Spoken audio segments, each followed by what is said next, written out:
que je crois que vous venez de rentrer il y a quelques jours de Myanmar.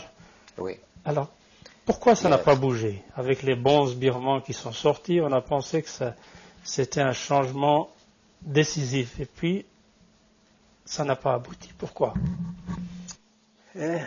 Difficile à dire. Nous avons des idées différentes sur ça. Alors, numéro 1, c'était payé par George Soros, le multimillionnaire, le milliardaire, avec l'entraînement à la frontière entre Thaïlande, etc., et Myanmar.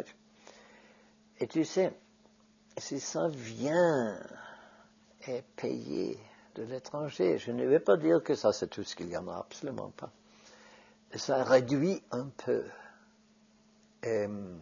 cet effort moral, ce défi moral qui est dans la non-violence. Numéro 2 est très important.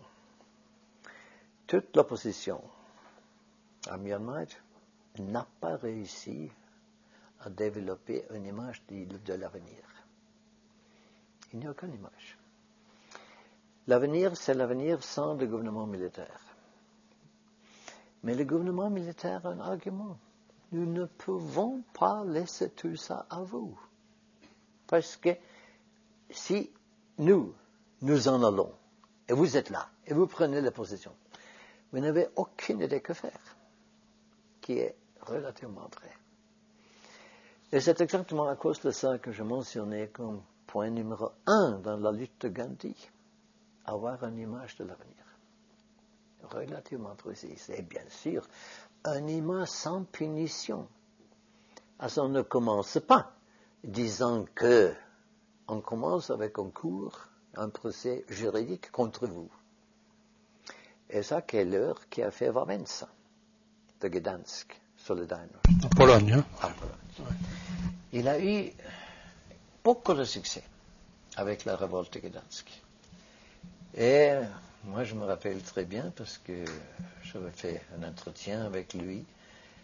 Et il a dit, je ne sais pas, mais très publiquement, qu'il y a 30 000 fonctionnaires dans le Parti communiste.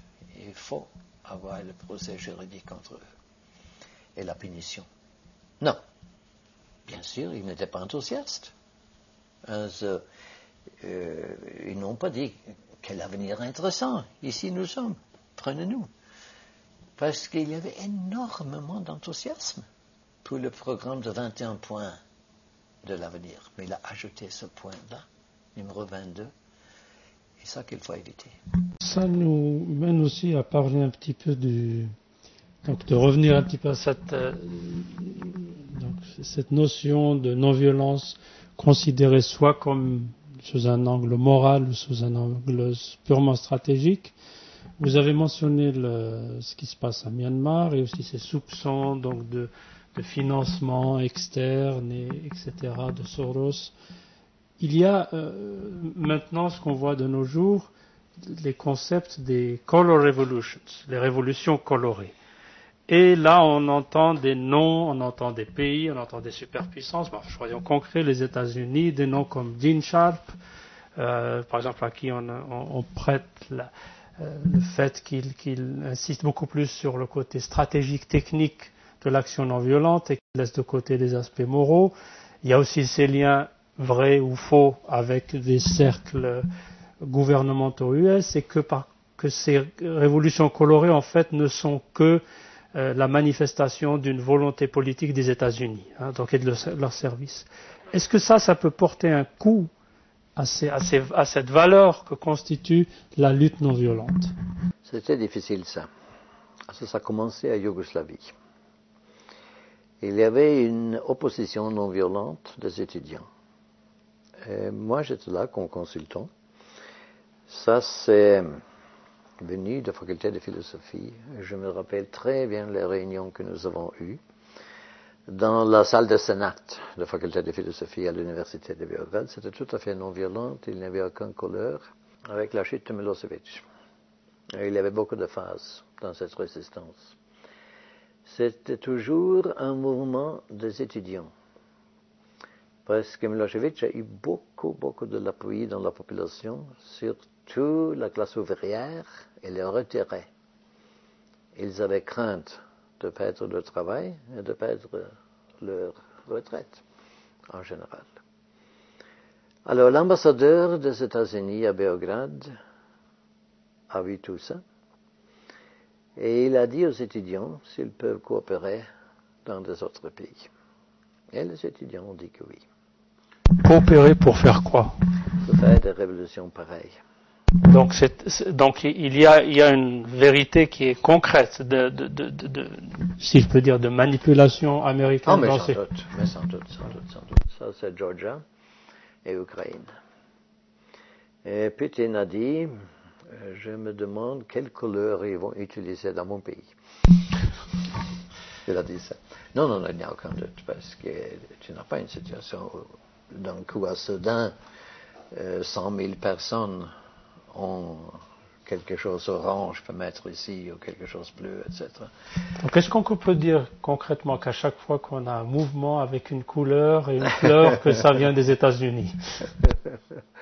Je ne sais pas, mais il faut dire que les leaders des mouvements étudiants ont participé à ça. Et je crois qu'ils l'ont fait avec enthousiasme pour commencer. Et après ça, je ne sais pas. Là, vous faites mention du mouvement Otpor, c'est ça? Voilà, ça c'était le mouvement Otpor avec beaucoup d'imagination.